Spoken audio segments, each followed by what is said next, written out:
time with the pockets of gardening. You can see it is hailing like crazy out here. These are massive hail balls.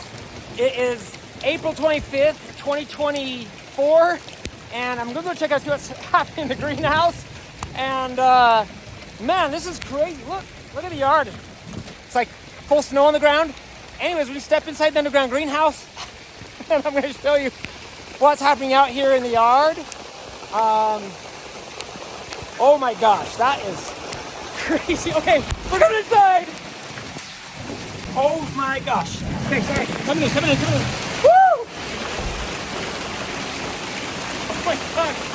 This is crazy. This is the hardest hailstorm I've ever seen out here.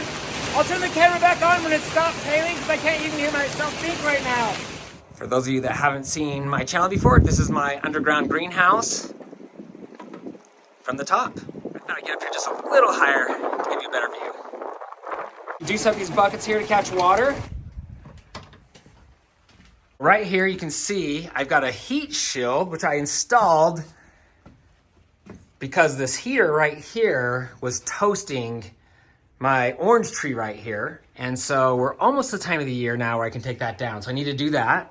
You can see right here I've got a banana tree or banana plant. And that will be planted right down in here. I'm gonna let it just get a little bit bigger first. And then once again, you got the orange tree right here. And if you look at the grapefruit tree, look how cool this is. You can see little grapefruits starting to grow on this tree, and they're everywhere. And I've actually gone through and tried to thin it a little bit because there were so many. And I actually built, you can see right here, this little support post to hold up that branch because it's hanging down so bad. And you can see, I also bought a bunch of ladybugs to help take care of the aphids that we had in here. And you can see right there on that leaf, we got one little ladybug doing her job. Right here we have the orange tree, and none of the orange trees have produced anything yet, but I do have great news here. If you look up here on this top branch, you can see there's actually a couple little oranges growing up there. So fingers crossed that works out. I wanted to give you guys a close-up of these oranges that are on here. They're still teeny tiny, but you can see there are a couple up here, and they got my hopes up that I'll get oranges for the first time. I bought these trees when they were just like, literally just like a tiny little branch, like that big. It's been 7 years of taking care of these trees, and hopefully we'll start producing.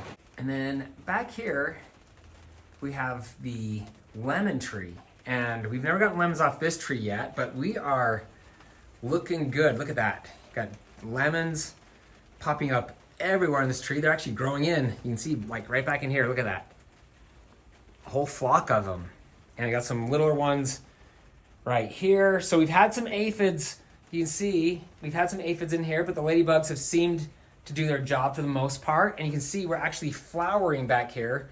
So we're gonna have more coming in. And if you look at the lime tree right here, we've had tons of limes. This thing has produced like crazy. We've got flowers coming in. We have some little limes growing on here somewhere. So if you look right here, you can see some tiny little limes just starting. And then behind me, we have the lilykoy bush, and this thing still has not produced any lilykoys. We've seen flowers and all sorts of action off this thing. I actually had to trim it back because it was going all the way over that whole wall over there. And then down here, look at this. We've got a strawberry plant, a pineapple plant. You can see I've potted a couple of tomato plants right here. And then we have another strawberry plant here. And you can actually look here. Hold on a second. Stepping over to the other side here, you can see we've got a bunch of strawberries growing right there and some right here. So I'm gonna actually pick those today and eat those. And then back right here again, you can see we've got another banana plant. Look how beautiful that thing is. These are my favorite. And I've got a larger tomato plant right here. And the third and final banana plant. So when talking about all the bugs, this is an example. You can see if that strawberry, any of my strawberries touch the ground, look at that thing. It doesn't stand a chance. There are potato bugs all over the place, and I've tried my best to get rid of those little suckers, but it's not working. So I just want to show you guys really quick. You can see the strawberries I pulled out of the garden. They're almost perfect. Wish they're a little bit bigger, but they look great. And then, look, oh my goodness, no way. Look at this. There is a slug, a giant slug right there And that's what I have to deal with in here. So I'm gonna get rid of that guy really quick. You can see I've set up this little piece of plastic here to hold all the strawberries up off the ground, and that hopefully they'll produce and not get eaten by all the potato bugs. But then look, I found a pleasant little surprise.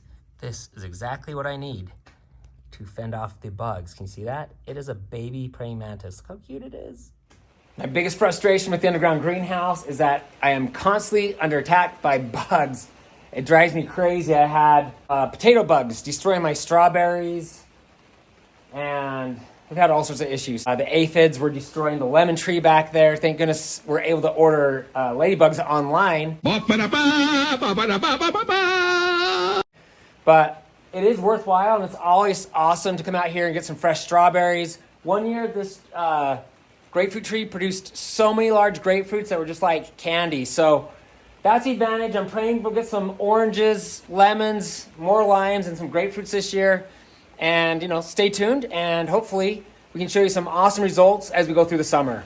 Okay, so now I'm gonna make a quick break for the house, and I'll come back out into the yard and show you guys everything out there once this whole thing blows over. And I did keep one little banana tree inside the house, and he is looking out there saying, wow, I am so lucky I'm inside because it is hailing like crazy. Look at those garden boxes, they're covered. You can see that the rhubarb is already ready to go. Got some onions there, looking good as well. Over here we have the strawberries. You can see they're starting to flower, but we're not getting any strawberries yet. Here are the raspberry and blackberry plants. You can see this first section right here, I've gone through and pulled out all the dead stuff and trimmed them, and you can see these back ones here. I still have a little bit of work to do back there. And on the other side of the yard here, you can see the peach tree has blooms everywhere. Hopefully that means we can get a lot of beautiful peaches this year. And then the other peach tree is starting to get some blooms as well. This one did not produce for us last year, but I'm hopeful this year will be different. And then this is the gala apple tree. We have 2 gala apple trees, and you see same thing, look, blooms everywhere. We're gonna get some yummy apples to chew on.